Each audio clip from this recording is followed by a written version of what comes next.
క్రైస్తవ సంఘానికి, క్రైస్తవ విశ్వాసం అందరికీ కూడా తెలియజేస్తున్న శ్రేష్టమైన సందేశం. మొదటి అధ్యాయం అంతా మనం చెప్పుకున్నాం. మొదటి అధ్యాయం పై నుండి, పరలోకం వైపు నుండి, దేవుని యొక్క కోణము నుండి రక్షణ యొక్క విషయాలు మొదటి అధ్యాయం అంతా రాశాడు పౌలు. ఈ రెండో అధ్యాయము మన వైపు నుండి, భూలోకము నుండి, మన స్థితి నుండి పరలోకం వైపునకు, దేవుని వైపునకు ఉన్న విషయాలు ఇక్కడ ఈ రెండో అధ్యాయంలో రాస్తూ ఉన్నాడు. ఈ భూలోకం మీద మనం ఎలాగున్నాం? మనం చచ్చిన వారమై, నిస్సహాయులమై, ఏమాత్రము కూడా ఆశ లేని వారంగా, భవిష్యత్తును గురించిన నిరీక్ష లేని స్థితిలో మనం ఉంటుండగా మన కొరకు ప్రభు చేసిన మనం ఏమై ఉన్నా, మన స్థితి ఏమిటి వివరించి దానికి పరిష్కారముగా క్రీస్తు చేస్తున్నది ఆయన రాసి, ఆయన యొక్క కరుణ, దయ, ప్రేమ, ఆయన యొక్క కృపణ గురించి చాలా వివరించాడు.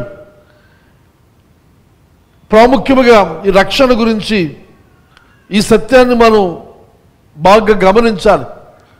ఇది మీకు ఎలా ఉందో, ఎంతవరకు ఉపయోగపడుతుందో నాకు తెలియదు, కానీ నేను నేర్చుకుంటున్నాను. నేను చదువుతూ సిద్ధపడుతుండగా, మరి ముఖ్యంగా ఆ సిద్ధపడిందని మీ ముందు మాట్లాడుతుండగా ఇంకెక్కువగా నాకు అవగాహన కలుగుతుంది, నేర్చుకుంటూ ఉన్నాను.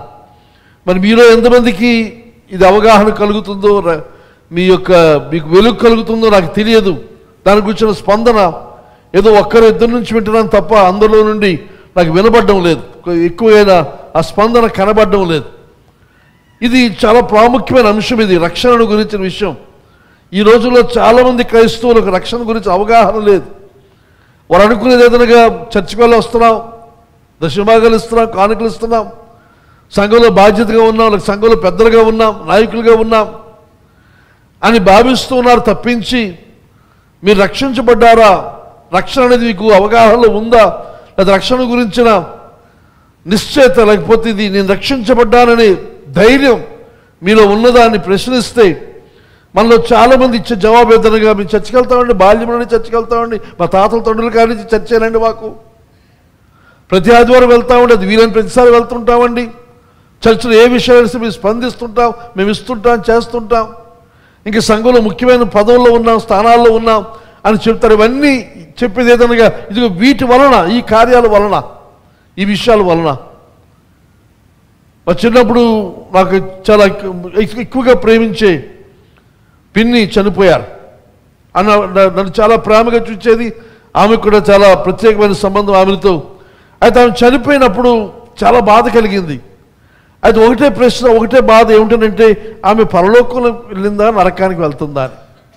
ఎక్కడ ఉంటుంది, మళ్ళీ తను కలుసుకోవడం వీలవుతుందా, పరలోకమా నరకమా అని ఆ ప్రశ్న నాలో కలిగినప్పుడు, అయితే నన్ను ఆదరించుకున్నది దేనితో ఆదరించుకున్నాను అంటే, చిన్నప్పటి నుంచి మా ఆంటీ చర్చికి వెళ్ళేది, తన పేరు రాణి, తన చర్చికి వెళ్ళేది, తర్వాత ప్రార్థన చేసేది, తర్వాత ఉపవాసం ఉండేది.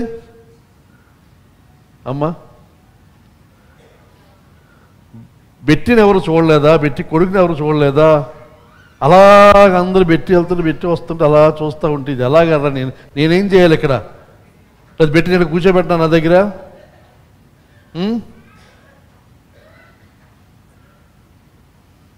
మరి నేను నిలబడిన తర్వాత తలుపులు తీయకూడదేక, బయటికి వెళ్ళి మళ్ళీ లోపల రాకండి నేను నిలబడిన తర్వాత. ఎమర్జెన్సీ చనిపిల్లలతో తప్పదు. కానీ పోయిన వారు ఇదే డిస్టర్బెన్స్, ఇవాళ ఇదే డిస్టర్బెన్స్ చేస్తున్నారు. ఎక్కడున్నాను, ఇది నోట్స్లో లేదు. ఆదా రానంటి గురించి చెప్తున్నాడు కదా. Thank you. నేను దారి తప్పాను, మీ దారి తప్పలేదు. అయితే నన్ను ఆదరించుకున్న దేనితోనంటే, చిన్నప్పటి నుంచి క్రైస్తవ కుటుంబంలో ఉంది. మా తాతయ్య చాలా స్ట్రిక్ట్ అయినా చాలా ఖచ్చితంగా పెంచారు కనుక ఏ పాపం లేదు, ప్రార్థన చేసేది, ఉపవాసం ఉండేది. కానీ తప్పనిసరిగా పరలోకానికి వెళ్ళిపోద్ది. అది కరెక్టేనా చెప్పండి. అలా కాదు. అప్పుడు అవగాహన లేని ఆ దినాల్లో ఆమె చేసే కార్యాలు, ఆ భక్తి కార్యాలను బట్టి నిత్య జీవానికి పరలోకానికి వెళ్ళిందని నమ్మాను. దాని నాకు ఆదరణ ఇచ్చింది. కానీ అది సత్యము కాదు. మనలో చాలామంది మనం చేస్తున్న కార్యాల వలన నేను ఇవి చేస్తూ ఉన్నాను కాబట్టి అనే ఒక భరోసా మనం పెట్టుకొని వెళ్తూ ఉంటాం. అది తీరా దేవుని వాక్యం బోధించబడుతూ ఉన్నప్పుడు, వింటున్నప్పుడు, రక్షణ గురించి మళ్ళీ ఆహ్వానం వినబడినప్పుడు లోపల ఒక అనుమానం, నేను నిజంగా రక్షణ పొందానా, నేను రక్షించబడ్డానా అని అనుమానంతో మరొకసారి మళ్ళా ప్రభు దగ్గరికి వెళ్ళడం, క్షమాపణ అడగడం, మళ్ళా రక్షించబడే ఆ విషయాలు చెబుతూ ఉండడం, చేస్తూ ఉండడం జరుగుతూ ఉంటుంది. కనుక దినమందు మనవి చేస్తాం, మన రక్షణ అనేది మన కార్యములతో ఏమాత్రం కూడా సంబంధము లేదు. మనం ఎంతైనా ప్రార్థన చేసి ఏ విషయాలు చేయొచ్చు, మందిరానికి వెళ్ళవచ్చు, రాకపోవచ్చు, పోవచ్చును, కానీ ఈ రక్షణ అనేది పూర్తిగా దేవుని నుండి ఉచితముగా మనకు అనుగ్రహించబడింది. మనం చేసిన కార్యములపై ఆధారపడింది అంత మాత్రము కూడా కాదు. మనం చేసిన ఉపవాసాలు కానీ, మనం చేసిన ప్రార్థనలు కానీ, మనం చేసిన దాన ధర్మాలు కానీ ఇవేవి కూడా మన రక్షణకు కారణం కాదు. అయితే రక్షణ కృపచేత రక్షణ మనకి ఎలా కలిగిందని అనగా, మన పాపములకు మనకు బదులుగా మన ప్రభువైన యేసుక్రీస్తు శిలువలో మరణించిన కారణం చేత, పాప పరిహారార్థ బలి ఆయన చేసిన కారణం చేత మన పాపముల క్షమాపణ, మన రక్షణ కలుగుతుంది. మానవ జాతి అంతటి రక్షణ కొరకు ఆయన మరణించాడు. అయితే మానవ జాతి అంతా కూడా ఈ రక్షణ అనుభవించాలి అని అంటే ఈ వాక్యం, ఈ సువార్త విని వారు ఏం చేయాలి? నమ్మాలి, విశ్వసించాలి. నమ్మి ప్రభువైన యేసుక్రీస్తు తన దేవునికి అంగీకరిస్తే రక్షించబడతాం.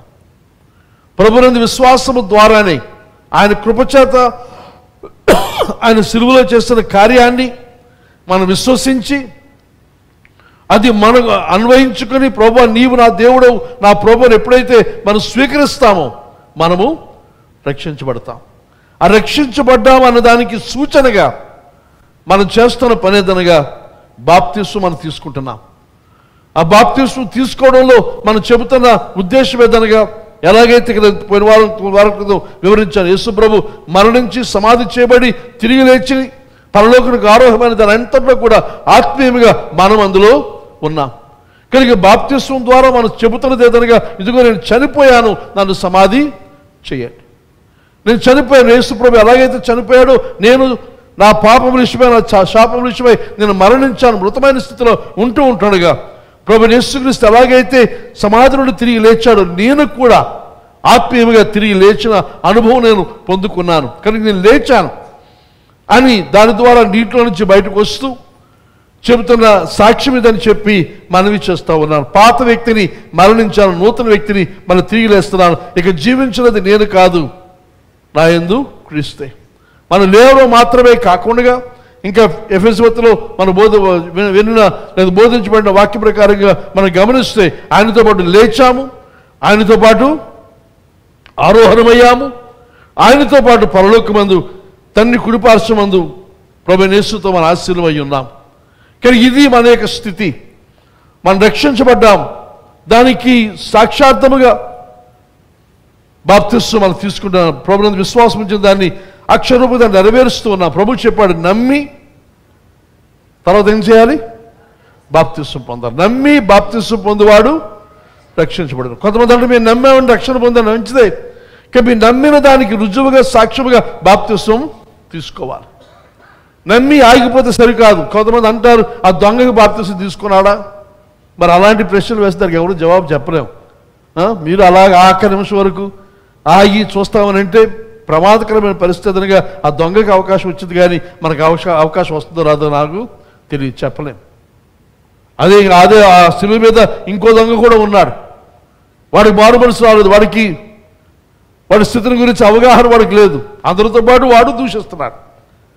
కనుక మనం ఏమవుతామో మనకు తెలియదు. కనుక మన ఇంద్రియాలు, తర్వాత మన శక్తి, మన ఆరోగ్యం, మన జ్ఞానం సమర్థవంతంగా సరైన విధంగా ఉన్నప్పుడే మన నోటితో ప్రభువును ఒప్పుకొని విశ్వాసము యొక్క కార్యాన్ని మన జీవితం నెరవేరుస్తూ, మంచం చనిపోయే పడక మీద బాప్తిస్మం వీలు పడదు. కనుక అలాగే బాప్తిసం తప్పించుకుని కొంచెం చూస్తారేమో. కనుక దేవుని వాక్యాన్ని ఉన్నదన్నట్టుగా స్వీకరిద్దాము, తర్వాత ఎక్సెప్షన్స్లోకి మనం వెళ్ళొద్దని మనవి చేస్తున్నాను. కనుక ఆఖరి ఆ సమయమందు మనకు మాట్లాడే అవకాశం, ఒప్పుకునే అవకాశం, చెప్పే అవకాశం లేకపోవచ్చును. కనుక దయచేసి గమనించండి. ఈ సంవత్సరాలు బాప్తిస్తున్నాం కనుక ఇంతవరకు ఎన్నో సంవత్సరాలుగా వాయిదాలు వేస్తున్న మీకు మనవి చేస్తూ ఉన్నాను. నేడే సమయం, ఈరోజే ప్రభువుకు స్పందించి సంవత్సరాకలోపు ఆ కార్యాన్ని నిర్వహించవలసిందిగా మనవి చేస్తూ ఉన్నాను. కనుక ఈ విశ్వాసం ద్వారా ఆయన కృపచేత మనం రక్షించబడ్డాము తప్ప, తర్వాత ఇంకా పోయిన కొన్ని వారికి బోధించాలి, ఈ విశ్వాసము కూడా దేవుడే మనకి విశ్వాసాన్ని ఇచ్చాడు, మనంతా మనకు కలగలేదు. మనలో విశ్వాసాన్ని ఆయనే ఇచ్చి ఆయన మన కొరకు అంతా చేసి మనం రక్షించాడు. కనుక ఈ రక్షణలో మనం చూసినప్పుడు అంతయు ఆయన చేశాడు. దానికి సాదృశ్యముగా బాప్తిస్మం, ఇంకా ఆయన సిలువలో చేస్తున్న కార్యము దానికి సాదృశ్యముగా ప్రభు యొక్క బల్ల. మాటి మాటికి ఇంకా మనం కలుసుకున్న ప్రతిసారి కూడా ఆయన రాకడ పర్యంతము అది చేయాలన్నాడు ప్రభు. కనుక బల్ల కొన్నిసార్లు కొంతమంది ప్రశ్న వస్తుంది, వారం వారం ఇవ్వాలా, రోజు ఇవ్వాలా అంటే మన ఇష్టం. అది మనకున్న అవకాశాన్ని బట్టి, మనసును బట్టి. ఇంక కొన్నిసార్లు మనకు అలవాటు అయిపోయి కొన్ని సందర్భాల్లో దాని గురించిన పవిత్రత, దాని యొక్క ఉద్దేశం మనకు గ్రహించక చాలాసార్లు మామూలుగా యథాలాపంగా తీసుకెళ్లే పరిస్థితి వస్తుంది. కనుక అలా కాకుండా జాగ్రత్తగా ఉండు కొరకు కొంత వాయిదా, కొంత సమయాన్ని మనం పెడుతూ ఉంటాం. కనుక ఇవన్నీ కూడా మనకు సాదృశ్య రూపముగా మనం వాటిని నెరవేరుస్తున్నాం. కానీ అక్షరార్థంగా జరిగింది మనం చేసింది ఏమీ కాదు, అంతది కూడా క్రీస్తే. మన రక్షణ ప్రభు వల్ల మనకు కలిగింది, క్రియల వల్ల ఎంత మాత్రము కూడా కాదు. ఇది మీ వలన కలిగినది కాదు, దేవుని వరమే అంటాడు 8వ వచనం చివరి భాగంలో. తర్వాత 9వ వచనం అంటున్నాడు, అది క్రియల వల్ల కలిగినది కాదు కనుక ఎవడును అతిశయపడా వీలులేదు. మన అతిశయించడానికి ఏమాత్రం కూడా వీలులేదు. మరియు వాటి యందు మనం నడుచుకునే వల్లని దేవుడు ముందుగా సిద్ధపరిచిన సత్క్రియలు చేయుటకై మనం క్రీస్తు యేసునందు సృష్టింపబడిన వారమై ఆయన చేసిన పని అయి ఉన్నాం. 9వ వచనంలో క్రియల వల్ల కలిగింది కాదంటున్నాడు, కానీ 10వ వచనంలో సత్క్రియలు అని ఇక్కడ మన పౌలు రాస్తూ ఉన్నాడు. క్రియల వల్ల మన రక్షణ లేదు, కానీ మనం సత్క్రియలు చేయాలని దేవుని యొక్క సంకల్పం. ఇక్కడ అంటున్నాడు, ఎవడు నచ్చే పని వాటి యందు మనం నడుచుకునే వాళ్ళని, అనగా వేటి ఎందనంటే ఆ సత్క్రియలందు మనం నడుచుకునే వాళ్ళని దేవుడు ముందుగా సిద్ధపరిచిన సత్క్రియలు. కొన్ని మంచి కార్యాలు దేవుడు ముందుగానే సిద్ధపరిచాడు, వాటిని మనం చేయాలని ఆయన సంకల్పించి ఆయన చేసిన కార్యం ఏదనగా మనము క్రీస్తు యేసునందు సృష్టింపబడిన వారమై ఆయన చేసిన పని అయి ఉన్నాం. క్రీస్తు యేసునందు సృష్టించబడిన వారమై ఆయన చేసిన పని అయి ఉన్నాం. ఒకప్పుడు మనం అందరము కూడా అపరాధములోను పాపములోను మనం జీవిస్తూ చచ్చిన వారమై ఉన్నాం. అయితే ఇప్పుడు ఆయన కోరుతున్నది ఏదనగా మంచి కార్యములు చేయటం కొరకై మనల్ని రక్షించాడు, మనల్ని తిరిగి లేపాడు, మనల్ని నూతనంగా ఆయన సృష్టించాడు అని చెప్పి పౌలు ఇక్కడ రాస్తూ ఉన్నాడు. మనము ఎవరివి అంటే అంటున్నాడు, దేవుని యొక్క చేతి పని. పోయిన వారం చెప్పాను, ఆ ఉపయోగించిన పదము పోయిమ అనే పదము కవిత్వం, కావ్యం అని పౌలు చెబుతూ ఉన్నాడు. నూతన సృష్టి, తర్వాత ఒక మాస్టర్ పీస్గా ప్రత్యేకమైన ఒక నమూనాగా ఆయన చేస్తాడు. అదే మోడల్గా చేసి మిగతావన్నీ కూడా దాన్ని అనుసరించి ఉండాలని ఆశించే మోడల్ చేస్తారు ఎవరైనా. కనుక ప్రభువు మన ఒక్కొక్కరిని కూడా ఒక్కొక్క మోడల్గా, ఒక ప్రత్యేకమైన వ్యక్తిగా చేసి మనం ఆ ప్రత్యేకమైన వ్యక్తిగా ఉన్న మనము ఆ మోడల్ వలె లేదా మన వలె మిగతా వారు అనుకరించాలి, అలా జీవించాలి అనేది ప్రభు యొక్క ఆశ. ఇది చూస్తున్న పునరుత్థానము అలాగే నూతన సృష్టి రెండు కూడా శ్రేష్టమైనవి. పాపముల చేత అపరాధముల చేత చచ్చిన మన తిరిగి క్రీస్తుతో పాటు లేపాడు. ఆ తర్వాత అంటాడు, ఈ దేవుని ద్వారా నూతన సృష్టి అయి ఉన్నారు. ఆ నూతన సృష్టి గురించి కూడా వస్తా. నూతన సృష్టి అంటే దేహము కాదు అని చెప్పేది, మన లోపల అంతరంగంలో నూతన సృష్టిగా మనం మారిన స్థితి అక్కడ రాస్తూ ఉన్నాడు. అయితే ఇక్కడ ఈ మాటలు చూసినప్పుడు ఈ పనుల గురించి పనుల గురించి, క్రియల గురించి ఆలోచించినప్పుడు మనకు కొంచెం అయోమయంగా, గందరగోళంగా కూడా ఉండవచ్చు. అయితే మనం గమనించవలసిన విషయం ఏదనగా, ఈ మంచి కార్యాలు, సత్క్రియలు కూడా మనంతరం మనం చేయడం కాక, ఆ క్రియలు చేయటం కొరకైన సహాయము లేకపోతే ఆ నడిపింపు, ప్రేరణ ఆయనే మనకిస్తూ ఉన్నాడు. అంటున్నాడు ఇక్కడ, దేవుడు ముందుగా సిద్ధపరిచిన సత్క్రియలు చేయుటకై మరియు వాటి మనము నడుచుకునే వల్లని, దేవుడు ముందుగా సిద్ధపరిచిన సత్క్రియలు మనం నడుచుకునే వల్లని, మనం చేయాలని చేయాలని ఆశిస్తూ దేవుడు సిద్ధపరిచిన సత్క్రియలు చేయటం కొరకై మనం ఆ చేయడం కోసం మనం చేశాడు. ఆయన సృష్టించాడు, మన నూతనంగా మనం సృష్టించాడు, నూతనమైన సృష్టిగా మనల్ని చేశాడు.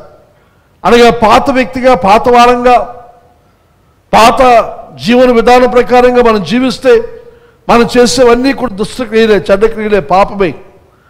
కానీ నూతన సృష్టిగా చేసిన కారణం చేత మనం ఇక మీద చేసే కార్యాలన్నీ కూడా పాతవి కాక, ఈ నూతన సృష్టి, నూతనమైన వ్యక్తిగా మనం చేసే కార్యాలు శ్రేష్టమైనవిగా ఉంటాయని చెప్పి మనవి చేస్తూ ఉన్నారు. కానీ పౌలు అంటాడు ఇక్కడ, మీరు ఆయన చేసిన పని, for we are God's workmanship, ఆయన చేతుల ద్వారా మనల్ని సృష్టించాడు, ఆయన చేతి పనిగా మనం ఉన్నాం.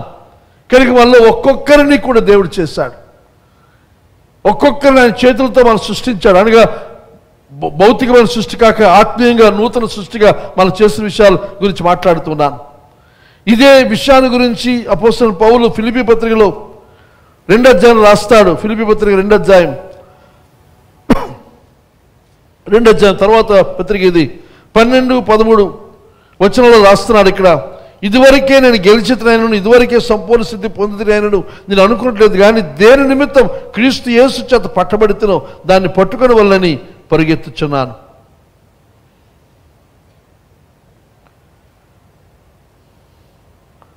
ఏం చదివాను నేను? 3వ అధ్యాయం చదివాను. 2వ అధ్యాయం, కాగా నా ప్రియులారా, మీరు ఎల్లప్పుడూ విధేయులైన ప్రకారం నా ఎదుట ఉన్నప్పుడు మాత్రమే కాక మరి ఎక్కువగా నేను మీతో లేని ఈ కాలమందును భయముతోను వణుకుతోను మీ సొంత రక్షణను కొనసాగించుకొనండి. మీ సొంత రక్షణ ఎలా కొనసాగించుకోవాలి? భయముతోను వణుకుతోను,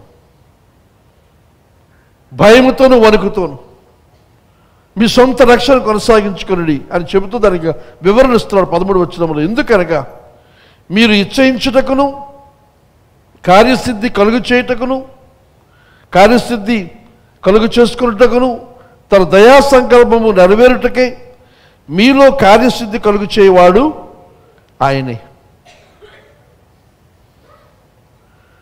My dear friends, continue to work out your salvation with fear and trembling. భయముతోను వణుకుతోను మీ రక్షణ కొనసాగించుకొని చెబుతూ, for it is God who works in you to will and to act according to his good purpose. ఆయన యొక్క మంచి సంకల్పాన్ని బట్టి దేవుడు మనలో కార్యం చేస్తున్నాడు. ఆ కార్యం ఏదనగా మనలో చిత్తాన్ని కలుగు అనగా ఇష్టాన్ని కలుగు చేస్తున్నాడు. తర్వాత ఆ ఇష్టాన్ని, ఆ చిత్తాన్ని కలుగు చేయడం మాత్రమే కాకుండా దాన్ని కార్యసాధకం చేయడానికి కావలసిన కృప ఆయన మనకు ఇస్తున్నాడు. కానీ ఈ రక్షణలో మనకు చేయవలసిన ప్రాముఖ్యమైన విషయం ఏదనగా కార్యములు ఎలాగనంటే, ఈ రక్షించబడ్డాము, దేవుని బిడ్డమయ్యాము. చాలామందికి నేను ప్రభుని నమ్ముకున్నాను, బాప్తిసం పొందేశాను, లేకపోతే కొంతమంది బాప్తిసం పొందుకొని 2 సంవత్సరాల నుంచి చర్చికి వెళ్తున్నాను కనుక నేను రక్షించబడ్డాను, పరలోకానికి వెళ్ళిపోతాను అని గొప్ప ధీమా. భయం ఉండదు, వణుకు ఉండదు, ఏమని రక్షించబడ్డాను లేదని అనుమానం కూడా వాళ్ళకు ఉండదు. దేవుని ఎట్లా భయం ఉండదు, దేవుని విషయాల విషయమే భయం ఉండదు. దేవుని దైవిక సంబంధించిన విషయాల్లో గాబరా కానీ, వణుకు కానీ, భయం కానీ లేని పరిస్థితి. ఇక ఈ మాటలు బట్టి మనం గమనిస్తే, మనం పొందిన రక్షణ దేవుడు ఉచితంగా ఇచ్చింది. మనం సరిగా జీవించకపోతే, యోగ్యంగా మనం ప్రవర్తించకపోతే పోగొట్టుకునే ప్రమాదము ఉంది. కొన్నిసార్లు కొంతమంది అంటారు, దేవుడు జీవగ్రంథంలో పేరు రాశాడు నిజమే, తుడిచేసే అవకాశం కూడా ఆయనకి, అధికారం కూడా ఆయనకు ఉంది. వివరించడానికి సమయం లేదు, కానీ పేరు రాశాడు. పరలోకి రాసినంత మాత్రం చేత మరి ఇక పేరు తుడిచిపెట్టలేదు లేదా కొట్టేయలేదు అనుకోవడం వీల్లేదు. ఎందుకనగా మన ప్రవర్తన సరి లేకపోతే, మన యోగ్యముగా ప్రభు యొక్క కార్యాలకు మనం స్పందించకపోతే తుడిచిపెట్టే ప్రమాదం ఉంది. కనుక భయం, ఆ వణుకు మనకు ఉండాలి. అయితే ఈ రక్షణలో మనం కొనసాగడానికి అంటే దేవుడు ఇంకో సహాయం మనం చేస్తున్నాడు. మన మనసు లోపల, మన చిత్తము లోపల, మన యొక్క అంతరంగములో ఆయన చేసే కార్యం ఏదనగా చేయడానికి, ఈ పలానా పని చేస్తే బాగుంటుంది, ఈ కార్యం చేయాలి, దేవుడు ఏర్పాటు చేసిన ఆ మంచి కార్యాన్ని గురించిన ఆ ప్రేరణ దేవుడు మనకి ఇస్తాడు. ఆ ప్రేరణ మాత్రమే కాకుండా చేయగల సామర్థ్యాన్ని కూడా ఆయన మనకి ఇస్తాడు. అర్థమవుతుందా? రక్షించబడిన తరువాత మన మనసులో ఏదో కార్యం, నూతన కార్యం, మంచి కార్యం, శ్రేష్టమైన కార్యం చేయడం కొరకైన ప్రేరణ. అయితే ఇది ఎలా చేయగలను, నా వల్ల అవుతుందా అనుకుంటే అది చేయగలిగిన శక్తిని కూడా ఆయనే మనకి ఇస్తాడు. కనుక దీన్ని గమనించవలసిందిగా మనవి చేస్తూ ఉన్నాను. ఆలోచించేది ఆయనే, నెరవేర్చేది కూడా ఆయనే.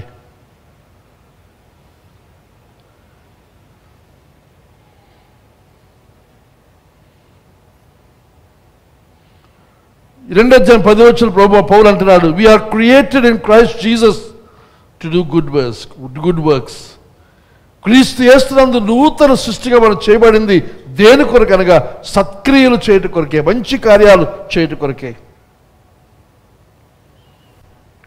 పౌలు ఇక్కడ చూసినప్పుడు తనకున్న నిస్సందేహమైన నిశ్చయత ఏదనగా క్రీస్తునందు నూతన సృష్టి అయి ఉన్నాం. దీన్ని మన పూర్వపు స్థితి, రక్షించబడక ముందు మన యొక్క స్థితి ఏమిటని ఆలోచన చేస్తే ఆదామునందు మనం ఉన్నాం. ఇప్పుడు క్రీస్తునందు ఉన్నాము. ఒకప్పుడు ఆదామునందు ఉన్న మానవ జాతి అంతా కూడా పాపము చేసింది, పాపంలో జీవించింది. అయితే ఇప్పుడు ఆ కాంట్రాస్ట్ క్రీస్తునందు, ఆదామునందు, దీని గురించి ఇంకా వివరంగా రోమాపత్రికలో రాస్తాడు పౌలు. రోమాపత్రిక 5వ అధ్యాయం 12వ వచనం నుంచి మనం చూస్తే, రోమాపత్రిక 5వ అధ్యాయము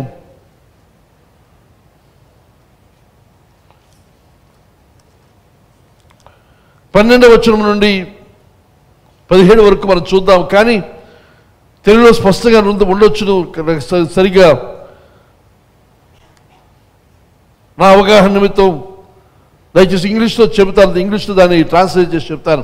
తెలుగులో కూడా సరిగానే ఉంది, కానీ ఆ మాటలు అమరిక నాకు కొంచెం ఇబ్బందికరంగా ఉంది. దాన్ని వివరించడానికి 5వ అధ్యాయం 12వ వచనం,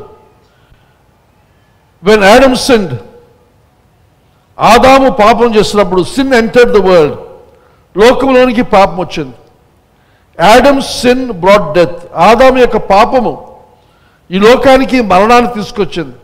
so death spread to everyone, ఈ మరణం అనేది అందరికీ వ్యాపించింది, అందరికీ సంప్రాప్తించింది. ఎందుకని అంటున్నాడు, ఫర్ ఎవ్రీవన్ సిన్డ్, ఆదాము యొక్క సంతానమైన అందరూ కూడా ఆదాము వలె పాపం చేశారు. కనుక ఆదాము ఎలాగైతే మరణానికి లోనయ్యాడో మానవ జాతి అంతా కూడా మరణానికి లోనైంది. Yes, people sinned even before the law was given, ధర్మశాస్త్రం రాక పూర్వము కూడా ప్రజలు పాపం చేశారు. But it was not counted as sin because they was not yet any law to break. ధర్మశాస్త్రం ఇంకా లేదు కనుక, నియమం లేదు కనుక, ఆజ్ఞ లేదు కనుక ఆజ్ఞను ఉల్లంఘించారు అనే నేరస్థాపన వారి మీద లేదని చెబుతూ, అయినప్పటికీ వారు పాపం చేస్తారు. కానీ అది పాపని నిర్దేశించే ధర్మశాస్త్రం లేకపోయినప్పటికీ ఇది అంటున్నాడు, స్టిల్ ఎవ్రీ వన్ డైడ్. 14వ వచనం, అందరూ అయినప్పటికీ అందరూ చనిపోయారు. From the time of Adam to the time of Moses, ఆదాం మొదలుకొని మోషే వరకు కూడా అందరూ మరణించారు. Even those who did not disobey an explicit command as God as Adam did. ఆదాం ఎలాగైతే ప్రత్యేకమైన ఒక నియమాన్ని ఉల్లంఘించాడు. ఏమిటా నియమం?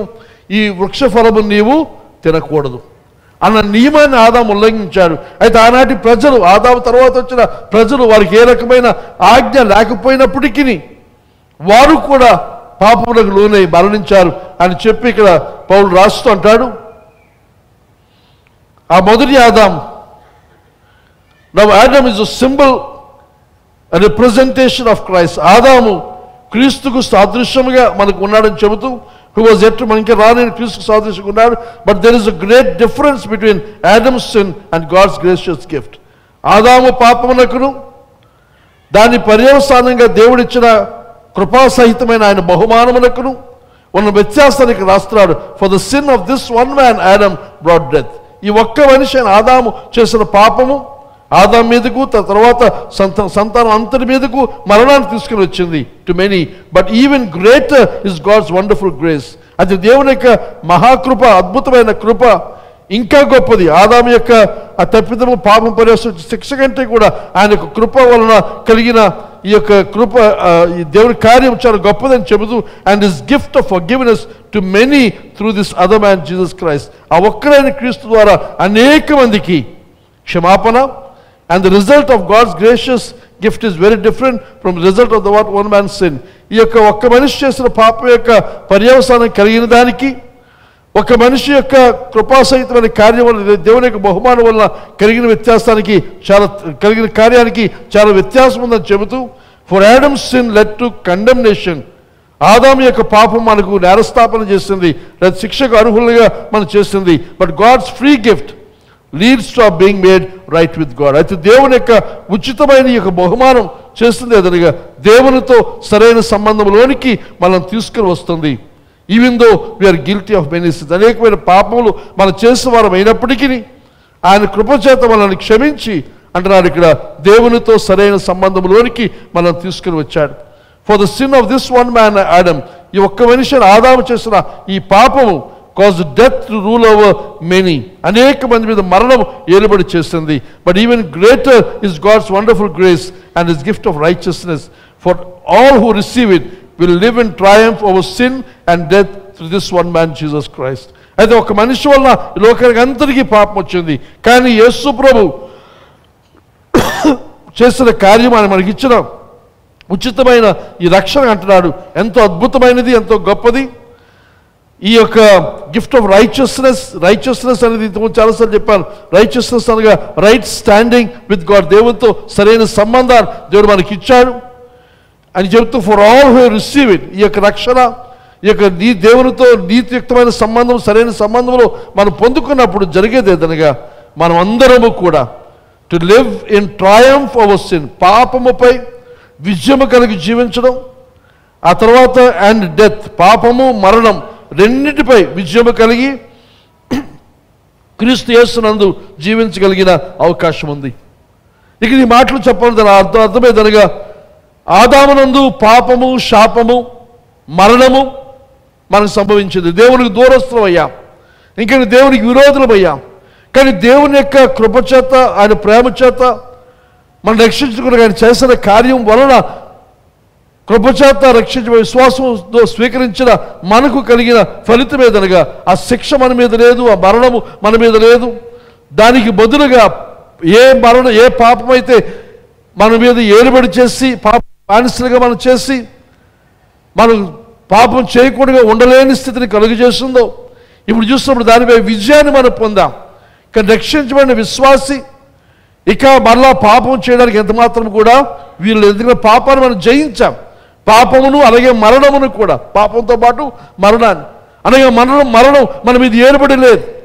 ఇంతకుముందు సైతాన్ యొక్క పెద్ద ఆయుధం ఏదనగా మరణము పెద్ద ఆయుధంగా వాడు కలిగి ఉన్నాడు. కానీ ప్రభువైన యేసుక్రీస్తు మరణ పునరుత్థానముల వల్ల జరిగింది ఏదనగా, మరణం యొక్క ముళ్ళు విరవబడింది. అయితే ఇప్పుడు మరణం ఇంకా సంభవిస్తూనే ఉన్నది, కానీ దానికి బలము లేదు. మరణం అనేది క్రైస్తవులుగా మనకి నిద్ర, విశ్రాంతి మాత్రమే, మేల్కుంటాం మనం. అది ఆఖరి విషయము కాదని మనకందరికి కూడా తెలుసును దేవుని వాక్యాన్ని బట్టి.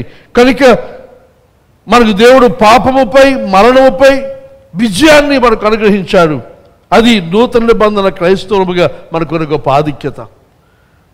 క్రీస్తు లేక పూర్వం ఆదామునందున్న ఆ శాపమంతా కూడా మనం తొలగించాడు. కనుక ఇక్కడ ఆ వ్యత్యాసం చూపిస్తున్నాడు. We are created in Christ Jesus to do good works. కనుక నూతన సృష్టిగా ఆయన చేశాడు. ఆదామునందున్న ఆ సృష్టి కాకుండా ఇప్పుడు క్రీస్తులో మళ్ళీ తిరిగి జన్మింపజేశాడు. తిరిగి జన్మింపజేసి నూతన సృష్టిగా ఆయన చేశాడు. దేని కొరకు అనగా సత్క్రియలు చేయటి కొరకే, మంచి కార్యాలు చేయటి కొరకే. దేవుడు మొట్టమొదటి ఆదామును సృష్టించినప్పుడు, మొట్టమొదటి మనుషుడు ఆదామును సృష్టించినప్పుడు మంచి కార్యములు చేయటి కొరకే దేవుడు ఏర్పాటు చేశాడు. ఆదామును గురించి దేవుని చిత్తమేదనగా దేవుని తరపున దేవునికి ప్రతినిధిగా ఈ భూలోకమందు ఏలుబడి చేయాలి. దేవుడు పరలోకమందు నివాసం ఉండి తన యొక్క కాలనీగా భూలోకాన్ని ఏర్పాటు చేసుకొని ఈ భూలోకమందు తన యొక్క ప్రతినిధిగా తన తరపున పనిచేసే వ్యక్తిగా దేవుడు ఆదామును నియమించి ఆదాము ద్వారా ఈ లోకమంతటిని కూడా ఏలాలని దేవుని కార్యాలు ఈ లోకమందు ఆదాము జరిగించాలని దేవుడు ఆశించాడు. కానీ మనకు తెలుసు, ఆదాము పాపం చేసి దేవునికి దూరమై, మంచి క్రియలు మానేసి దానికి బదులుగా దేవునికి దూరమై, దేవునికి విరోధి అయి దేవుడు ఏదైతే వద్దనో వాటిని చేస్తూ జీవించాడు. ఆదాముకు పుట్టిన మనుష్య జాతి అంతా కూడా అలాగే మనం ముందు కొనసాగాం.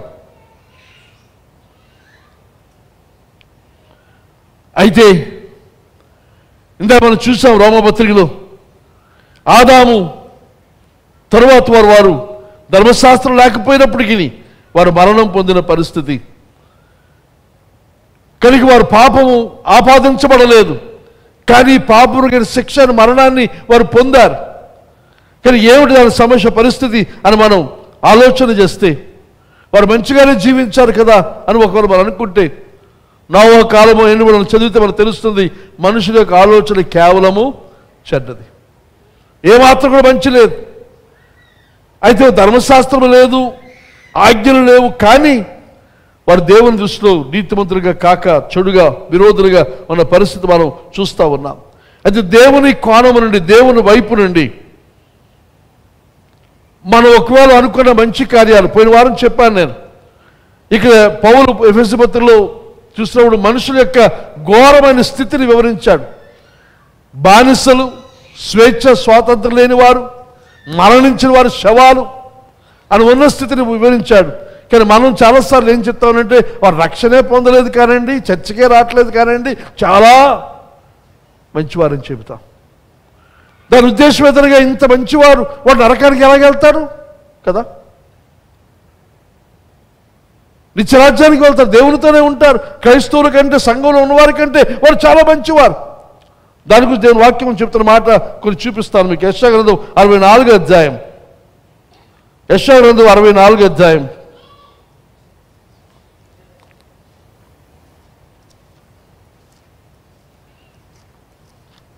64వ అధ్యాయం 5 నుంచి 7 వచనాలు మనం చూస్తే, నీ మార్గములన్నిటి బట్టి నిన్ను జ్ఞాపకం చేసుకొనుము, కొనుచు సంతోషముగా నీతిని అనుసరించి వారిని నువ్వు దర్శించుచున్నావు. చిత్తగించు, నువ్వు కోప్పడితే మేము పాపములమైతిమి, బహుకాలం నుండి పాపములు పడి ఉన్నాము, రక్షణ మాకు కలుగునా?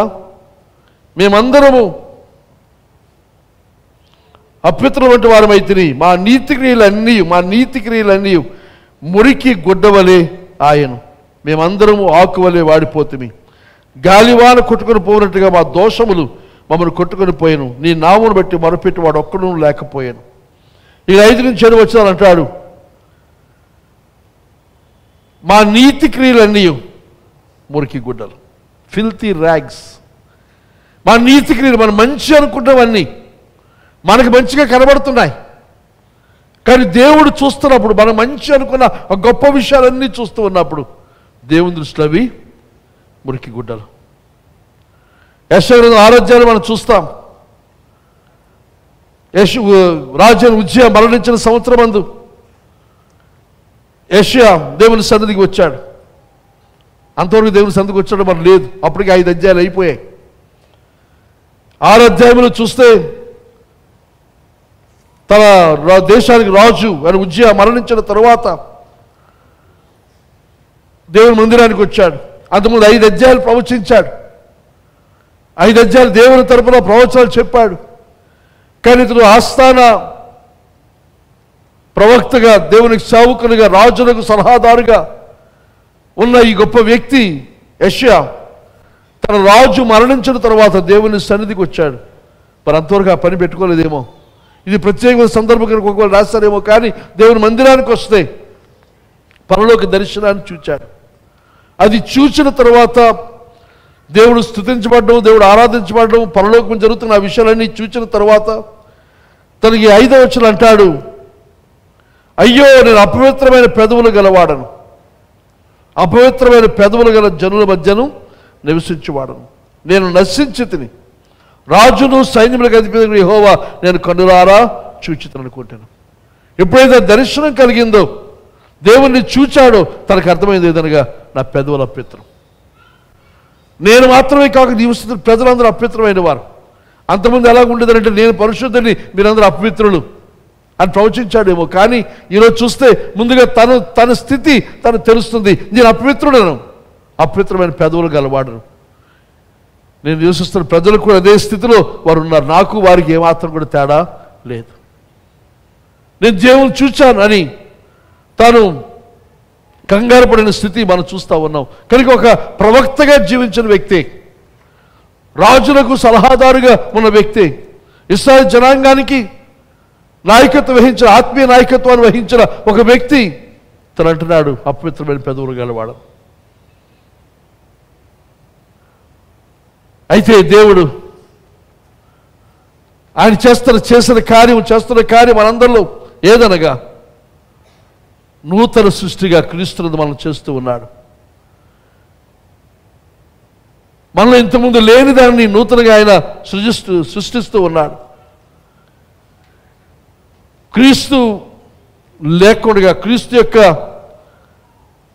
సహాయం లేకుండా మనం ఏది చేసినా మంచి కార్యాలు కావచ్చు అనుకుంటాం. అవి మనం తీసుకువెళ్తాయి ఎక్కడికి, దేవుని సన్నిధికి తీసుకువెళ్ళి దేవునితో సరైన సంబంధంలో మనం నిలబెడతాయనుకుంటే మన మంచి కార్యాలు మురికి గుడ్డలు, అపవిత్రమైన జీవితాలు మనం జీవిస్తూ ఉన్నాం.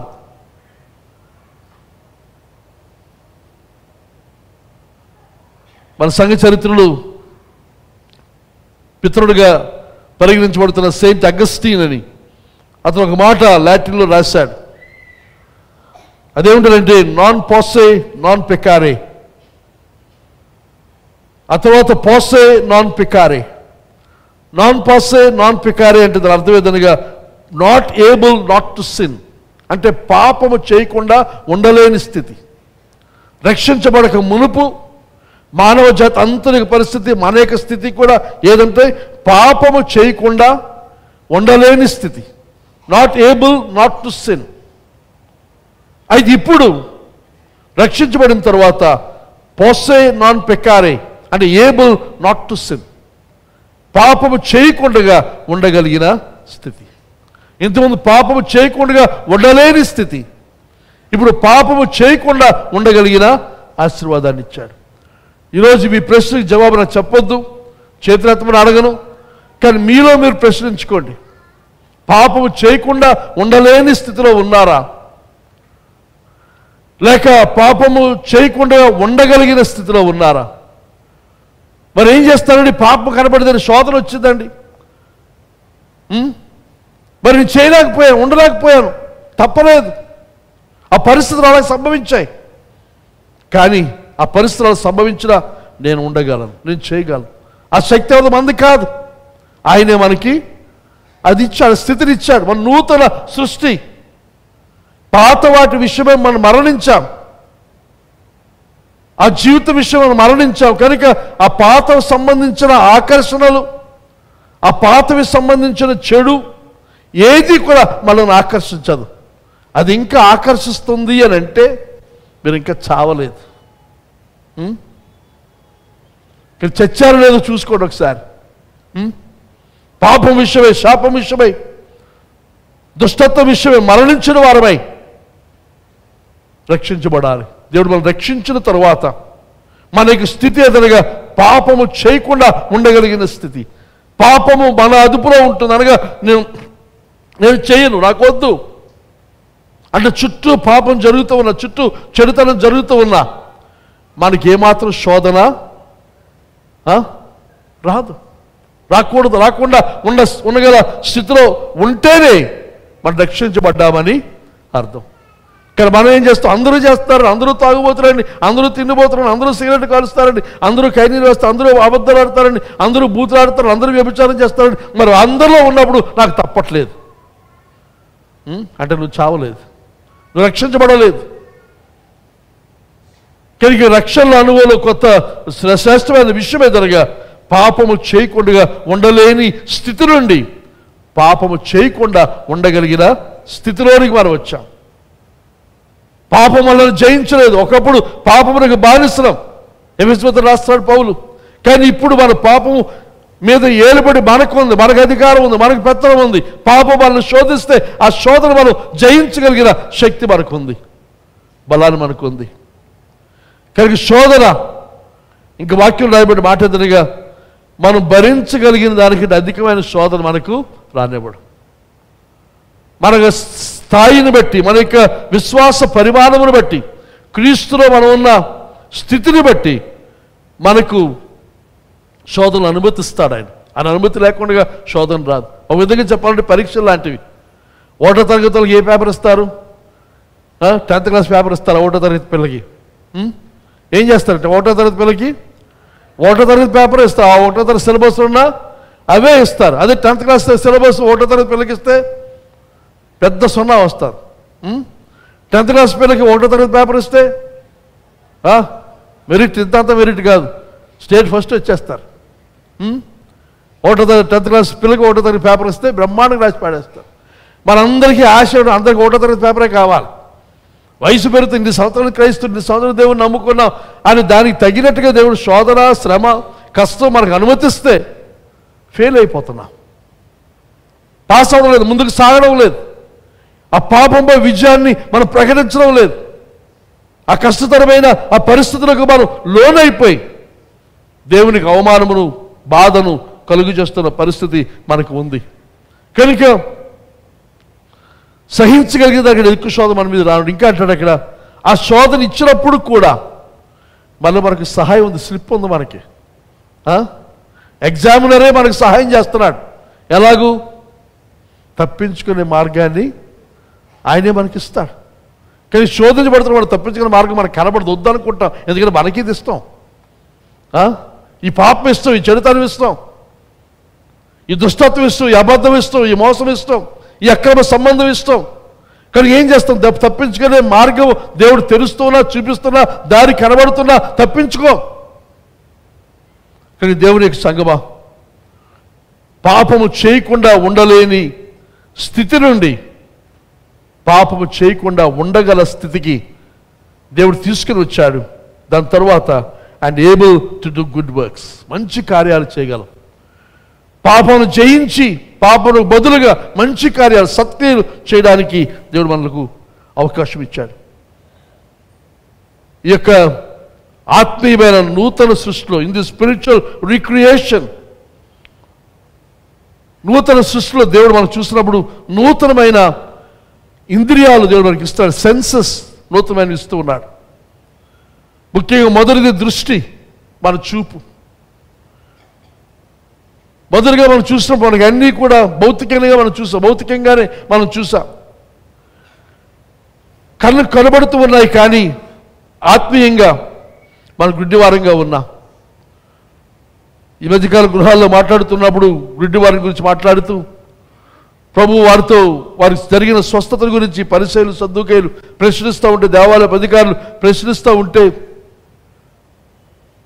కొంతమంది గుడ్డివారిగా ఉండి వారు స్వస్థత పొందిన గొప్ప సంగతి, కానీ మేము చూస్తున్నామని చెప్పి చూడలేకపోతున్న వారు, అది అసలు గుడ్డితనము, అంధత్వం అని ప్రభు చెప్పిన మాటలు ఈ మధ్యకాలం వివరిస్తూ ఉన్నాను.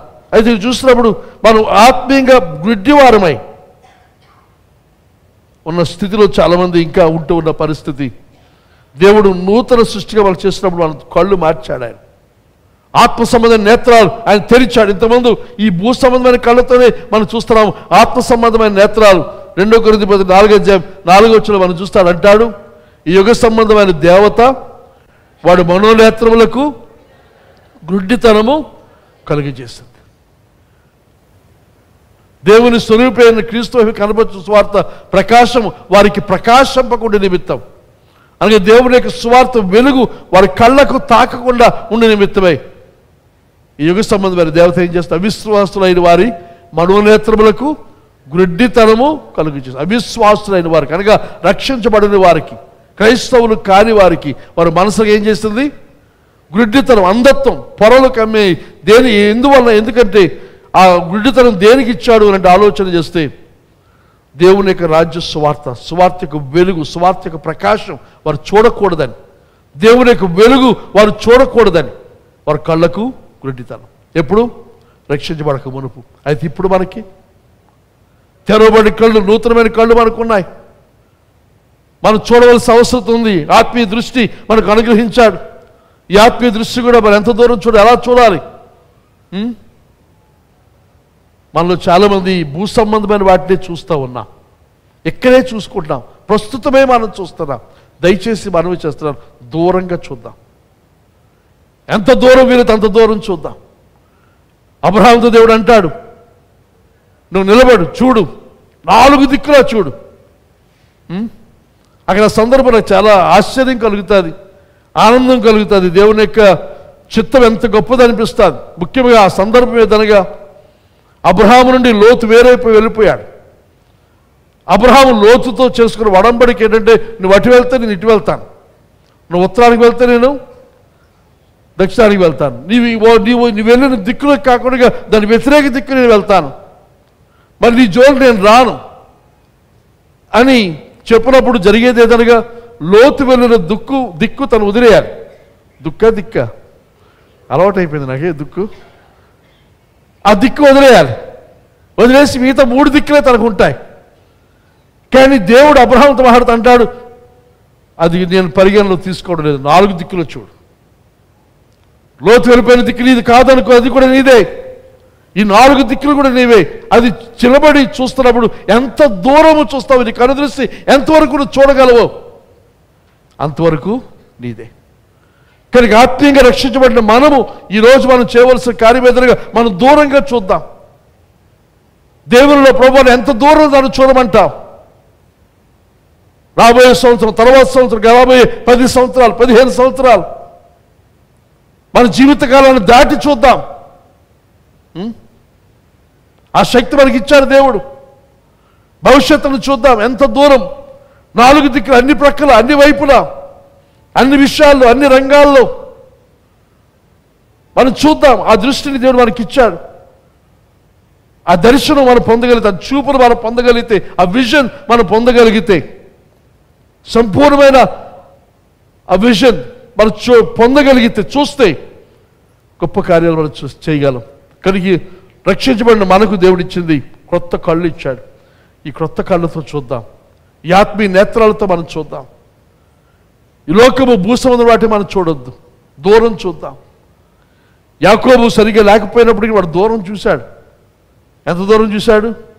వాళ్ళ నాన్న మరణం తర్వాత వాడు పొందబోయే హక్కు, జ్యేష్ఠత్వ హక్కు కావాలి. జ్యేష్ఠత్వం అన్నప్పుడు 200 హక్కు కలుగుతుంది. తర్వాత ఇంకా ఆ పితరుల యొక్క పారంపర్యం అనగా అబ్రహాము, ఇస్సాకు, ఆయన ఎవరి పేరు రావాలి? అసలు యాసావు పేరు రావాలి. అయితే వీడికి అది కాకుండా నా పేరు అక్కడ ఉండాలి. యాసావు పేరు కదా నా పేరు ఉండాలి. నేను ఆ పితరుల వరుసలో నేను రావాలి. అబ్రహాం తర్వాత ఇస్సాకు తర్వాత నేను రావాలని ఆశించి వాడు ఏ అవకాశం దొరికినా దాన్ని పొందుకోవడానికి చూస్తున్నాడు. ఏషావు అయినట్లయితే ఆ వారసత్వానికి పాత్రుడైన వాడు, అర్హుడైన వాడు, ముందు పుట్టినవాడు. కానీ వాడు చూసేది అంతసేపు తిండి కోసమే. శోధించింది కూడా ఏం కూర శోధించింది రా బాబు అంటే చికెన్కే కూర అట. అది ఎర్రగా ఉందట. ఒకసారి అమెరికాలో ఆస్బరీ సెమినరీకి వెళ్ళినప్పుడు ఒక రాత్రి మమ్మల్ని ఒక ప్రొఫెసరు మా బ్యాచ్ అందరినీ భోజనాన్ని పిలిచాడు. ఆయన పిలిస్తే మాకు ఆ రోజుల్లో ఎవరైనా భోజనం పిలిస్తే అంత సందడి కాదు. ఎందుకంటే మేము సొంతంగా వండుకొని కొంతమంది తింటూ ఉండే, లేకపోతే బయటికి వెళ్ళి తింటూ ఉండే, అంత నచ్చేది కాదు. డబ్బులు కూడా అంతగా ఉండేవి కాదు. దాంతో వాళ్ళు భోజనం పిలిచినప్పుడు వేరే పూట ఖర్చు మనకు మిగులుతుంది అని ఆశతో బయలుదేరాం. చాలా అందరూ వెళ్తున్నారు. అయితే వెళ్తున్నప్పుడు చాలా కష్టమైపోయింది. విపరీతమైన చలి, గాలి ఎక్కువ ఉంది. ఆ రోజు చలిలో వెళ్ళాం, మళ్ళీ చలిలోనే తిరిగి వచ్చాం. ఆ ఇంట్లో బాగుంది కానీ ఇక్కడ క్యాంపస్లో బాగుంది, కానీ దారిపడి విపరీతమైన చలి. దగ్గర కానీ దూరమే, నడిచి వెళ్ళవలసిన పరిస్థితి. చలిలో వెళ్ళి వచ్చాం. అది వెళ్ళాం, అక్కడ భోజనం ఏర్పాటు చేస్తారు. ఏమిటి భోజనం అని అంటే బీన్స్, చిక్కుడుకాయలే. దాన్ని మెక్సికన్ డిష్, అది చిల్లీ కొంకానే అని అది పెట్టారు, దాంతోపాటు బ్రెడ్ పెట్టారు. అప్పుడు నాకు అనిపించింది, దీనికోసమా ఇంత సెల్లు ప్రయాసపడవచ్చు, వాళ్ళు ఇంత సెల్లు మన వెనక్కి వెళ్ళాలి. అందులో మాంసం కూడా వదిలేండి, కానీ చిన్న చిన్న బౌల్స్ అంతే, అంత పెద్దగా అంటే కావాలి రెండోసారి ఇస్తారు, కానీ మీరు ఎంత మొహమాట పడాలి ముందుకు వెళ్ళాలంటే. కానీ ఆ చిన్న అల్పమైన దానికి, కాయగూరకి ఏసావు దృష్టి, నేను చచ్చిపోతున్నాడట. పూట భోజనం ఆలస్యం అయితే ఎంతమంది చచ్చిపోయారు చెప్పండి? ఇప్పుడు మనందరూ చచ్చిపోవాలి. ఆవిడ దృష్టి అంతసేపు తిండి మీదే, ఆ భోజనం మీదే. ఈ పూట కడుపు నిండిపోవాలి గబగబా. కొంతమందికి ఆతృత, ఎంత ఆతృత. మరి మనిషి తింటుందా కుక్క తింటుందా అనుమానం వస్తుంది మనకి. జాగ్రత్త, శుభ్రంగా తిందాం, డీసెంట్గా తిందాం. మనం తింటుంటే చూస్తున్న వారికి తినబుద్ధి పుట్టాలి. నాకు తింటే బాగుండని ఆశ కలగాలి, నేను తింటే నేను తింటే బాగుండని ఆశ కలగాలి. అంతే తప్ప తిండి మీద విరక్తి కలిగేలాగా ఏంటి తిని మనుషులు తింటలేదు. కనుక మన దృష్టి చూద్దాం, దూరం చూద్దాం. ఎంత దూరం ప్రభు ఎంత దూరం నన్ను చూడమంటాం. ఈ బిల్డింగ్ కడుతున్నప్పుడే కణాలు పెట్టాం, కానీ ఎన్ని సంవత్సరాలు అయిపోయింది, ఇప్పుడు అది నెరవేరింది. అప్పుడు అది చూస్తే వెరుగుతాను.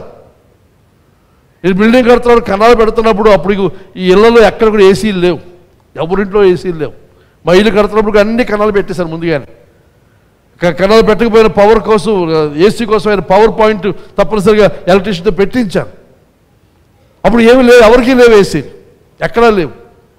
అది చూడగలిగాం. ఇది మామూలు చిన్న విషయం చెప్తా ఉన్నాను. అది సంఘము, సేవ, ఆధ్యాత్మిక విషయాలు, మీ కుటుంబ విషయాలు, మీ భార్య భర్తల గురించిన విషయాలు, మీ పిల్లల గురించిన విషయాలు, మీ మనవల గురించిన విషయాలు చూడండి, దూరం చూడండి. దేవుడి చిత్తం ఏమిటో అడగండి, దేవుడు చూపిస్తాడు. ఎంత దూరం చూడగలిగితే మన కనుదృష్టి దేవుడు తెరిచాడు.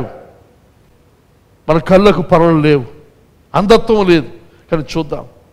చూడడం మాత్రమే కాకుండా ఆయన విడికిడి మనకిచ్చాడు. ఒకప్పుడు మన ఆత్మీయంగా చెవిటివారం.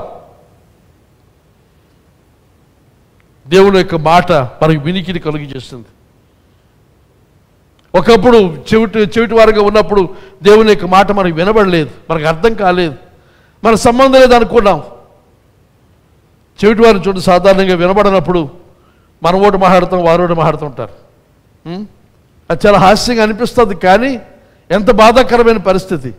దేవుడు మనతో ఒకటి చెబుతూ ఉన్నాడు, మనం ఇంకోటి చెప్తూ ఉంటాం దేవునికి. ఆయన మాటలు మనం వినడం లేదు, వినిపించుకోవడం లేదు, మనం వినడానికి మనలో ఆ వినికిడి మనకు లేని పరిస్థితి. అయితే దేవుడు మనకు ఇప్పుడు చెవులు ఇచ్చాడు, వినికిడి ఇచ్చాడు. ఆ వినికిడితో దేవుని మాటలు మనం విందాం. యెహెజ్కేలు గ్రంథం 12వ అధ్యాయం 2వ వచనం ఒకసారి చూద్దాం. యెహెజ్కేలు గ్రంథం 12వ అధ్యాయం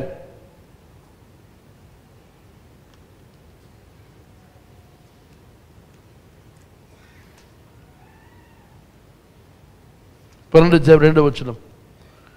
నరపుత్రుడు, ఆ తిరుగుబాటు చేయవారి మధ్య నీవు నివసించుచున్నావు. వారు ద్రోహులయుండి చూచికలను కలిగి చూడకి ఉన్నారు, క్షమించండి, విను చెవులు కలిగి వినక ఉన్నారు. ఇశ్రాయేలు జనాంగం యొక్క దుర్భరమైన పరిస్థితి. కళ్ళుండి చూడలేకపోతారు, చెవులుండి కూడా వినలేకపోతున్నారు. ఈరోజు మనం కూడా అలాగ ఉన్నామా? ఇదే మాట మన గురించి ప్రభు చెప్పాల్సిన పరిస్థితి వస్తుందా? చెవులుండి మనం వినలేని పరిస్థితి. ప్రకటన గ్రంథంలో అంటాడు, ఇక్కడ మాటి మాటికి ప్రభు యేసుక్రీస్తు పలికిన మాటలవి. ప్రకటన గ్రంథం 2వ అధ్యాయం 7వ వచనం మనం చూస్తే అక్కడ మొదలుపెట్టి ఇక 7 సంఘాలకు కూడా ప్రభు చెబుతూ ఉంటాడు. ఏది? వినుటకు చెవులు గలవాడు, చెవి గలవాడు ఆత్మ సంగములతో చెప్పుచున్న మాట వినుగాక. చెవి గలవాడు ఆత్మ సంగములతో చెప్పుచున్న మాట వినుగాక. సంఘముతో దేవుడు చెబుతున్న మాట చెవి గలవాడు అందరూ వినాలి. ఆ చులతన చెవులను మనకు అనుగ్రహించాడు. మన వినికిడిని ఉపయోగిద్దాం. దేవుని యొక్క స్వరాన్ని, దేవుని యొక్క మాటను, దేవుని యొక్క వాక్యం మన చెవుల గుండా మన లోపలికి వెళ్ళి, మన మనసులోకి వెళ్ళి, మనసు నుండి మన హృదయంలోనికి దిగుతుంది. హృదయంలో విశ్వాసం కలుగుతుంది. కనుక వినికిడిని మనం పెంపొందించుకుందాం. ఆ తర్వాత మన యొక్క ఆలోచన విధానం, రక్షించబడక మునుపు మన యొక్క ఆలోచన చీకటితో కూడినది, చీకటిమయమైనది, మనకేమీ కనబడేది కాదు, అంత చెడ్డది. ఇంకా చెప్పాలంటే మన మంచినేమో చెడు అన్నాం, చెడునేమో మంచి అన్నాం. మన యొక్క ఆలోచన విధానం సరిగ్గా లేకపోతే మంచిగా కనబడదు, మంచిగా విషయాన్ని మనం చెడు అన్నాము, చెడు విషయాన్ని మంచి అంటూ ఉంటాం. ఇంకా చెప్పాలంటే మన చెడుతనమునందు మనం ప్రసిద్ధులయ్యాం, ఆరితేరాం. చెడు ఏమిటో పాపం ఏమిటో మనకు తెలియని స్థితిలో మనం జీవించి మనం చేస్తున్న పాపము కూడా గొప్పగా అతిశయంగా చెప్పుకునే పరిస్థితి ఉన్నాయి. అయితే దేవుడు దీని ముందు మాట్లాడుతూ ఉన్నాడు. మన ఆలోచన విధానం మనం మార్చుకోవాల్సిన అవసరం ఉంది. 1 కొరింథీ పత్రిక 2:14 అంటాడు. 1 కొరింథీ పత్రిక 2:14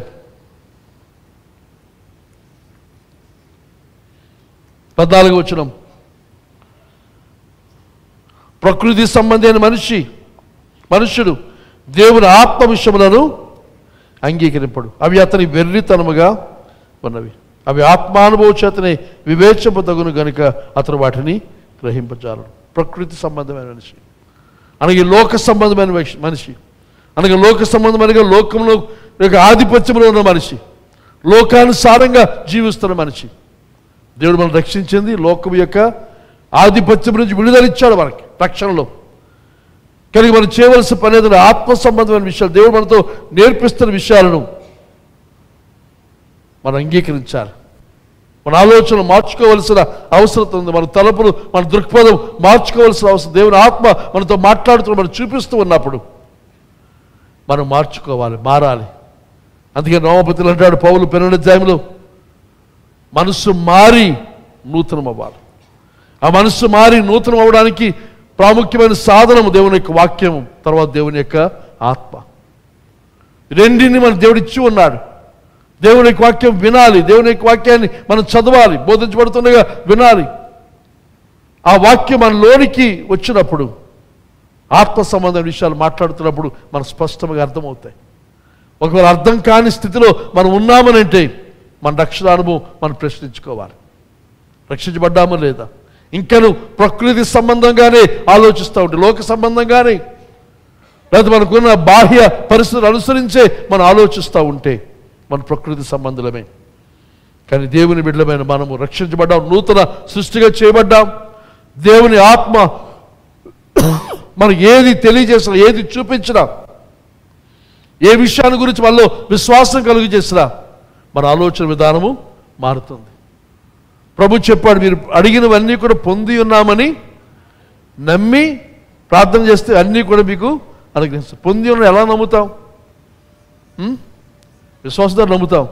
కానీ పొందామనేది ఎప్పుడు ఎలాగో ఆలోచన చేస్తే, ఇప్పుడు చాలాసార్లు మనం ప్రార్థన చేస్తాం, బయటకు వచ్చి అవదానేస్తాం.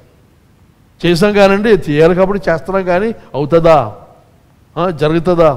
కానీ ఇక్కడ ప్రభు చెప్తున్న మాటకు అర్థం ఏమిటంటే, మనం ప్రార్థన చేస్తాం, ప్రభు నాకు పలానా విషయం కావాలని ప్రార్థన చేస్తాం, పలానా విషయాన్ని గురించి ప్రార్థన చేసిన తర్వాత ఆ ప్రార్థన అయిపోయి మనం బయటకు వచ్చిన తర్వాత మనం చేయవలసిన పని ఏదనగా మనం చేస్తున్న విషయాన్ని గురించిన ఆలోచన మన లోపల ఉండాలి. ఆలోచన ఏమిటి? ఒక స్వస్థత కోసం ప్రార్థన చేస్తాం అనుకోండి, ఆ స్వస్థత జరిగినట్టుగా, ఆ స్వస్థత జరిగితే మనం ఎలాగూ ప్రవర్తిస్తామో, ఎలా చేస్తామో దాని గురించిన ఊహ, దాని గురించిన ఆలోచన మనలో పెట్టుకుంటే, కాళ్ళు నొప్పి ఉంది, నడుగు నొప్పి ఉంది, నడుగు నొప్పి ఉన్నప్పుడు ఎలా నడుస్తున్నావు, కుట్టుగా నడుస్తున్నావు, అటు ఇటు నడుస్తున్నావు. కానీ లేకుండా ఆ స్వస్థత పొందుకుంటే, నేను అలా నడుస్తాను, ఎలా నడుస్తాను, నడక మారిపోద్ది, అలా నడుస్తాను. ఊహ, మీరు నడవద్దు, నడవడానికి ప్రయత్నం చేయదు, కానీ ఊహను, దాని అవకాశం అండి, ఆ ఊహను మీ లోపల డెవలప్ కానివ్వండి. కొంతకాలానికి ఆ ఊహను అనుసరించి మీరు అలాగే నడుస్తారు. దేవునికి అసాధ్యమైనది ఏది కూడా లేదు. నమ్ముట నీ వలన అయితే సమస్తము సాధ్యం. మరి అందరి గురించి, అన్నిటి గురించి ప్రార్థన చేస్తాం, మన గురించి దాని విషయం ఎందుకు మనం చర్య తీసుకోవడం లేదు? ఎందుకనంటే మన ఆలోచన విధానం ఇంకా పాతగానే ఆలోచిస్తాం, ఇంకా పూర్వస్థితిలోనే ఆలోచిస్తున్నాం. కానీ మనం ప్రార్థన చేస్తున్నాం, అడుగుతున్నవి మన సంఘాన్ని గురించి ప్రార్థన చేస్తాం, మందిరం గురించి ప్రార్థన, ఎక్కువ విస్తారమైన జనం మనకు కనబడాలి, వేలాదిగా జనం మనం చూచాం. అది ఈరోజు చూస్తే కుర్చీలు, చాలా కుర్చీలు ఖాళీగా ఉన్నాయి చర్చిలో. కానీ మన ఆలోచన ఏమవుతుంది? ఒకసారి చాలా తక్కువ టైము అప్పుడు ఇంకా మనం ఎక్స్టెండ్ చేయలేదు, చక్కవే ఉన్నప్పుడు చాలా తక్కువ సమయం నేను ఒక ఆలోచన నా బుర్రలోకి వచ్చింది. ఏమిటి ఆలోచన అంటే, ఈ మందిరంలో సకానికి అప్పుడు ఈ పెద్ద చేస్తున్నాం, సకానికి ఒక కట్టెను వేస్తే బాగుంటుంది, ఒక పార్టీషన్ పెడితే బాగుంటుంది. ఏంటి దాని ఆలోచన ఏమిటి అంటే, తక్కువ మంది, అది కొన్ని క్షణాలు నాకు వచ్చింది ఆలోచన, కొన్ని రోజులు ఉంది. అది ఒకరిద్దరితో కూడా చెప్పాను, ఏమో అది అవసరమేమో మంచిదేనేమో అని చెప్పిన పండితులు కూడా నాకు దొరికారు దేవుని కృప వల్ల. మనం అనుమానిస్తే సందేహిస్తే దానికి తగిన వ్యక్తులు దేవుడు సైతాన్ని పంపిస్తుంది మన దగ్గరికి. నిజమేనండి, సాగుడు ఎలా పెరుగుతుంది, పాలకులు ఎలా పెరుగుతుంది, కుర్చీలు ఖాళీగా ఉన్నాయి, కాబట్టి ఏం చేద్దాం, మధ్యలో పార్టీషన్లు వేసేద్దాం. కానీ మన ఊహ, మన ఆలోచన అలా ఊహిస్తే అలాగే జరుగుతుంది. అలా కాకుండా మనం దేవుడు మన దర్శనాల్లో చూపించినవి, కళల్లో చూచిన వాటిని అది నెరవేరుతున్నట్టు మనం ఊహిస్తే, ముఖ్యంగా మన చర్చ 9:30కి, కొంతమంది 10కి తీరిక వస్తారు. మీరు ఊహించుకోవాల్సి లేదనగా, నేను 10 గంటలకు చర్చలోకి వెళ్తాను, నాకు సీట్ ఉండదు, నిండిపోద్ది. అందులో ఇప్పుడు ఏసీ పెట్టేస్తారు, తలుపులు వేస్తారు కనుక నాకు తలుపు తీరిక, హౌస్ఫుల్ అని బోర్డు పెడతారు అని ఊహించండి. అలాగే టైంకి వస్తారేమో. ఇప్పుడు ఇక మీద మనం చేయవలసిన పనేదనగా 9 గంటలకల్లా ఏసీలు ఆన్ చేస్తున్నాం,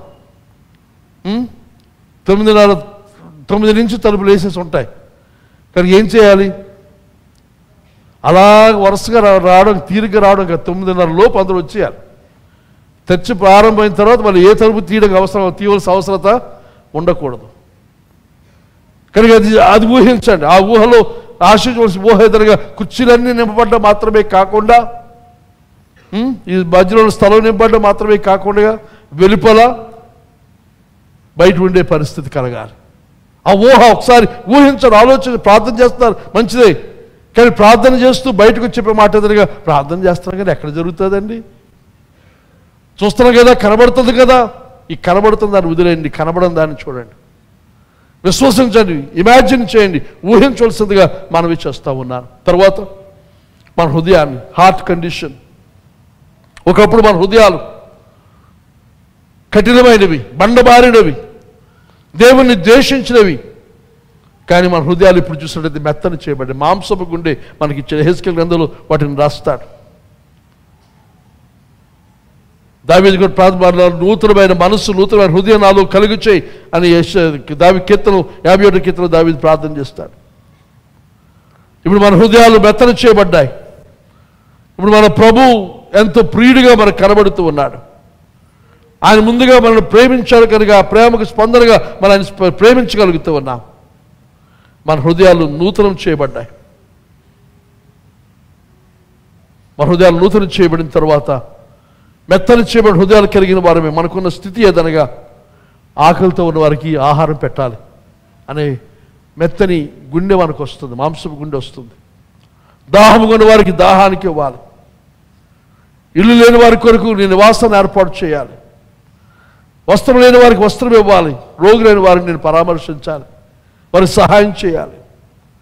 ఆదరణ, దుఃఖంలో ఉన్న వారిని ఆదరించాలి అని భావన మనలో కలుగుతుంది. నూతన హృదయం యొక్క పరిస్థితి అది రక్షించబడిన తర్వాత మానవ హృదయాలు, మన హృదయాల్లో జరిగే విషయం.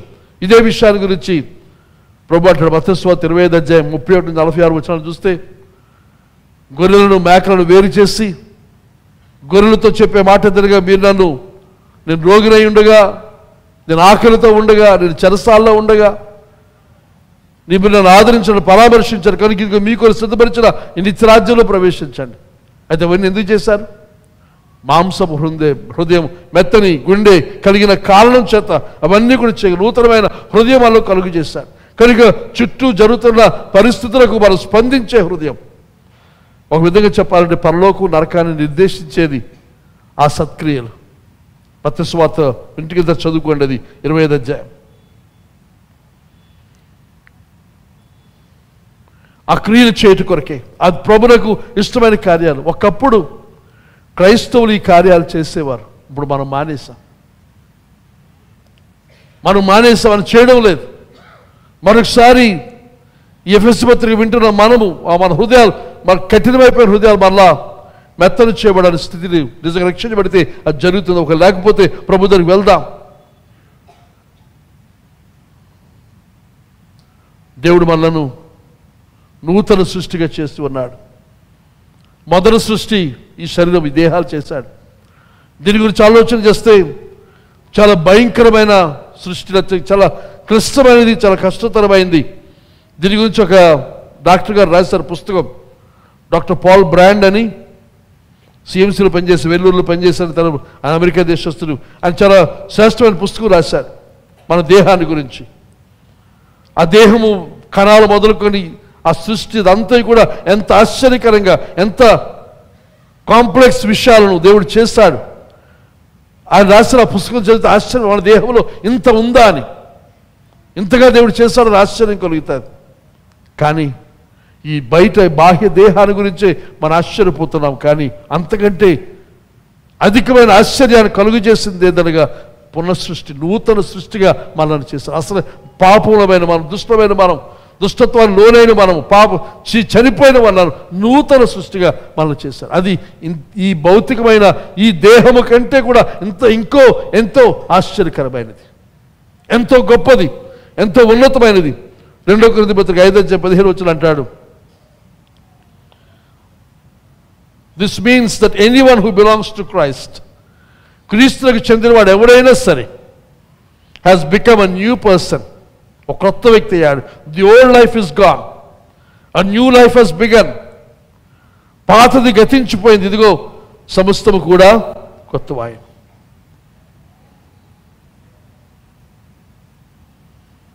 ఇంకా 2 కొరింథీ పత్రిక 5:14 చూద్దాం మాట కూడా, దయచేసి క్షమించండి. 2 కొరింథీ 5 ఇందా చెప్పింది 17 కదా, 14.